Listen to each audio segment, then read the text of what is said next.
For our laboratories, in some cases, we were able to provide the students with some supplies that they could pick up individually in a safe setting and take these supplies home and use them for practice, and then bring the model back in to be evaluated. And that way we would decrease the amount of face-to-face time that we had, still provide those students with some experiential learning, and then have some actual assessment. So in this model, what you'll see is a sponge that has been wrapped with some adhesive bandage material.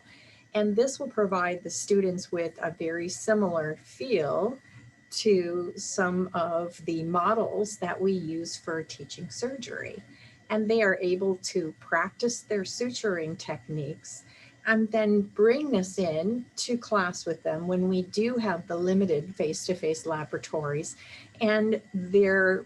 ability to suture can be assessed based on the product that they produce. And I guess the main point is that this allows the students to read directions, to attempt to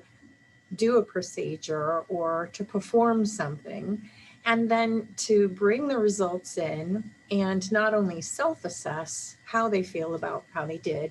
but have a faculty member look at it and say, you accomplished it, you did very well, or here's where I would improve what you've done, or let me see how you're doing it so I can help you improve. And so I think that type of experiential learning is very, very important, particularly the part where we teach the students to read and to try something first and then to evaluate themselves. They get a lot of satisfaction when they are successful.